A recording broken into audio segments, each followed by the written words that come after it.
Team Kim, let's go again. All right, biceps, triceps today. Biceps, triceps are your smaller muscle groups, so we're going to put those right smack in the middle of the week. That kind of gives the chest, the back, the shoulders a little break, okay? So, bicep, seated hammer curls. There's not much you can do wrong with this one. Keep your chest elevated, shoulders down and back. Make sure your neck stays out of it. But a hammer curl is a pretty simple movement. Just think about it like you're hitting with a hammer. That's why it's called a hammer curl. So you go straight up, straight down, palms stay in, okay? Keep your chest up, make sure you go full extension. So when it comes back down, notice that I place my weights at the front of the bench. That gives me an ah moment. So just like we did in shoulders, when it comes down, you say ah. When it comes down for your hammer curl, say ah, okay? And all that means is just realign your spine, head is in neutral alignment again, lift the chest, depress the shoulder girdle, and make your movement go one after another without building the lactic acid. Go slow enough that you don't build it, okay? All right, seated crossover curls. So we call these prison curls. Okay, we're gonna drop one weight, and we're gonna bring it over to the side. Very girly pose, I see this, right? Now, it's a really good movement, but you can also overwork your forearms. So be careful not to do this movement, because then you don't really want a Popeye arm. Again, chicks, you don't really want a Popeye arm, and you don't like the beautiful traps. So, keep it down, keep it on the inside of the leg, and notice at the hard part of the movement, I can assist myself by using my leg just a little bit. That's why this movement is such a good movement. You can assist yourself, okay? The other way that you can assist yourself on your last two, because hopefully you're picking a weight that's nice and challenging, when you get to your sticking point, that's what I call it, when it gets hard, you can assist yourself by just using your hand just to get you through the movement if you need to. Because hopefully you pick a weight, the first three are going to be hard, but you can do it, and the last two are going to be a struggle. So this is probably a little light for me. You pick a weight that's appropriate for you, okay? So again, 98% extension, crossover, bring it in. So it's gonna go towards that other leg, straight down, straight up, okay? And that is a crossover curl. Triangle push-ups. Okay, think about this. In a triangle push-up, I want you to think about the triangle is actually here, okay? So you put a triangle here. Doesn't have to be all the way together, but that's about what you're trying to think about.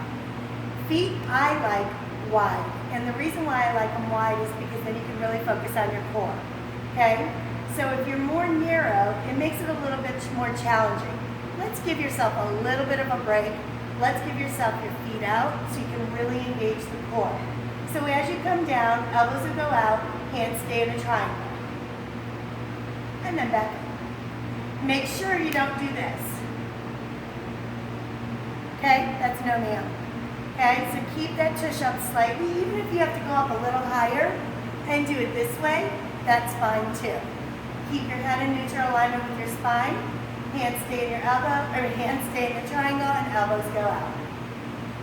Okay, pull-ups. Okay, so supine means you're on your back, spine.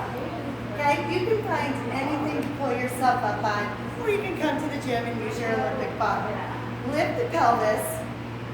And you can either do this with bent legs, and if you're new to this movement, let's just say bent legs, okay? Or you can straighten out the legs and really challenge yourself. Or you can do it somewhere in between the two. But we're gonna do a nice bridge. We're gonna do it as a bridge and a narrow pull-up. So I want you to pull yourself up and bring it back down. Pull yourself up and bring it back down. Try to keep that bridge up best you possibly can. Pull yourself up and bring it back down. Notice that the biceps will really engage when you go to pull up right there, okay? It's a pull muscle. It wants to be pulled. Pull it, okay? All right, so that's your supine lying, narrow pull up. All right, triceps. Let's go into a lying tricep extension. Now, since you guys might be new to this, let's do them unilaterally. Let's just do them one at a time. And the reason why is you can protect yourself. Protecting your face might be a good idea. Okay, lay back, extend it up, protect yourself by placing your hand here, okay? A quick blow to the temple will kill you, so don't get killed. Okay? Don't get killed today. So place your hand here, bring it down to the temple, straight back up. Notice that my wrist is staying straight the whole time. When I'm extending straight up. I come down to the temple and then straight back up. My elbows should remain above my shoulder the whole time. So what you're not going to do is this.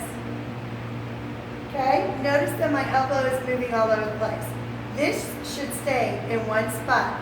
So the point of the hand being here is to hold it in that spot. If this gets challenging, which it should, because your first three are easy, last two, not easy, but the first three are able, the last two are challenging. So when you get to those last two, you might need to move that hand down a little bit and assist yourself. So that's why we're going to do it one arm at a time, unilaterally. Okay? Beautiful.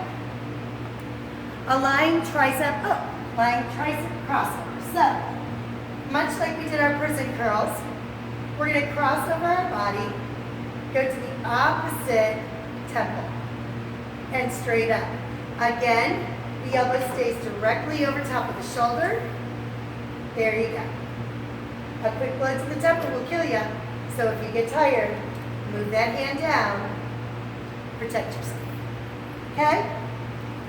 All right, a narrow push-up where the elbows skim. I like to use a bench that is narrow because then I know that my elbows are going to go into my sides. So think about that.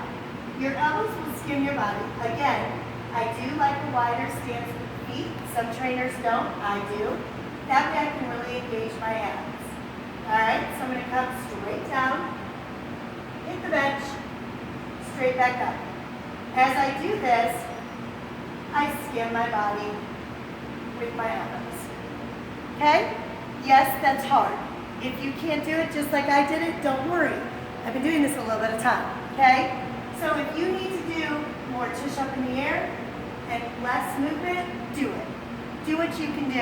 And each time, think about getting stronger and going bigger range of motion.